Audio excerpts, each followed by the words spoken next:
do Flamengo, saudações da Negra, meus caros. Eu estou com a camisa do clube mais querido do Brasil, o meu Flamengo, nação, que é o clube que eu amo, é a minha seleção, é a minha razão. O Flamengo que é a razão de eu amar o futebol. E nação, acabou! Acabou definitivamente a Copa do Mundo para essa seleção brasileira.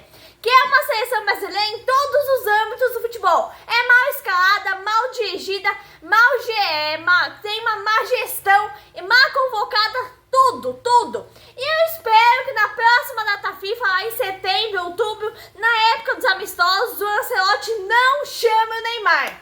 Eu não sou do tipo de gente que depois que o cachorro tá morto, começa a chutar o cachorro, nação. Mas vocês acreditavam mesmo que o Brasil ia ganhar essa Copa? Vocês achavam mesmo que o time que tem 2 dias de folga, vive pra tudo que é canto, com um monte de gente, que tem um treinador que não sabe qual é o time, que não sabe qual substituição fazer, iam ganhar essa Copa? O Brasil já teve dificuldades com o Japão. Era pra ter sido eliminado contra o Japão, passou no sufoco. Aí jogou um primeiro tempo medíocre contra o Marrocos, conseguiu empate, ganharam do Haiti, fizeram um monte de matéria para os caras da velha imprensa e os torcedores foram iludidos por um monte de gente baba-ovo.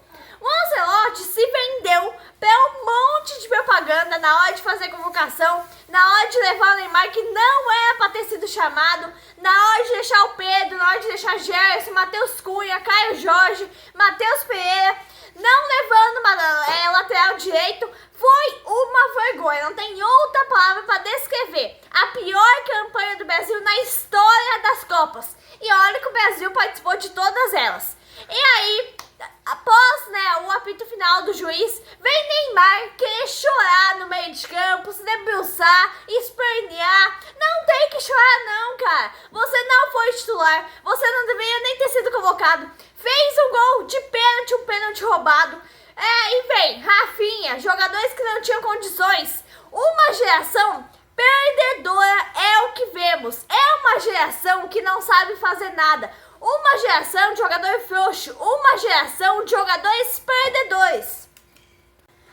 Nação, deixar a camisa dessa seleção brasileira guardada no cabide por um bom tempo, né?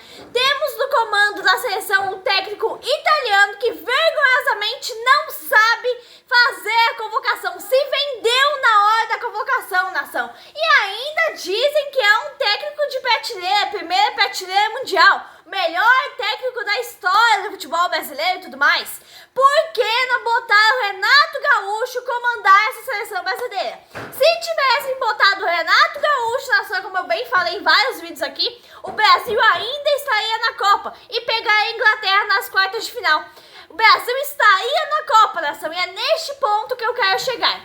Porque Jorge Jesus recusou o convite para treinar a seleção brasileira o ano passado, antes de chamarem o Ancelotti. Porque ele não teria autonomia no comando dessa seleção. A seleção, a convocação é feita por empresários. O Jorge Jesus falou várias vezes: se for para treinar do meu jeito, eu chamo quem eu quero, eu convoco quem eu quero.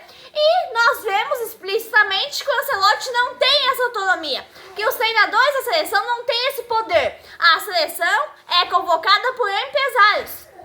Nação, aquele gol que o Martinelli perdeu no finalzinho do jogo, Pedro faria, Caio Jorge faria, Gerson no meio de campo, Matheus Pereira do Cruzeiro no meio de campo, mas a ele não deu chance nem pro Luiz Henrique nesse último jogo decisivo. Faltando lá 30 minutos para acabar o jogo, a Noruega dominando a partida, ele vai lá e chama Neymar. Neymar que tava 1 mês e meio sem jogar, só em campo ali, há uma semana fazendo treininho, trocando pra bola de um lado pra cá. Aí ele bota Neymar pra no final do jogo ele comer o pênalti e depois desabar em campo chorando. É uma geração de mentira. Esses jogadores são os perdedores. Essa seleção é um negócio deprimente. Aí tem data FIFA em setembro, outubro ali, outubro com um amistoso de novo, né? Amistoso contra a Austrália, possivelmente. Aí a imprensa vai começar de novo, pode esperar.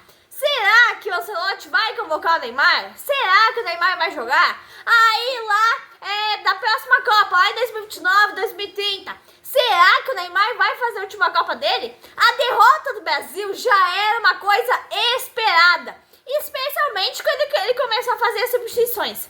Ele termina de enterrar o Brasil quando ele faz as mexidas, termina de enterrar quando coloca Neymar em campo. A partir deste momento, o jogo fica totalmente favorável à Noruega. A Noruega vai lá e faz 2 gols.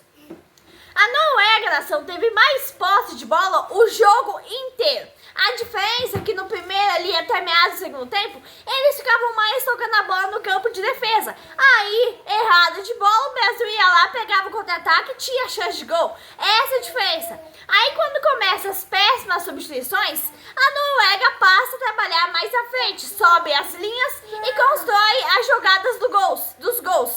Durante a semana, muito se ouviu, nação, que o Gabriel Magalhães conhecia o Haaland, que o Gabriel Magalhães ia marcar o Haaland porque se enfrentava na Premier League, que o Haaland não ia fazer nada e não sei o que, não sei o que, não sei o que.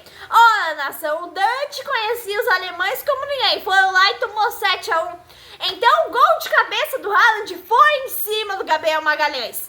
E aí a gente vê que é uma seleção mal convocada, mal gerida, tudo de ruim tem nessa seleção. Essa seleção brasileira, essa geração é uma geração de mentira, nação.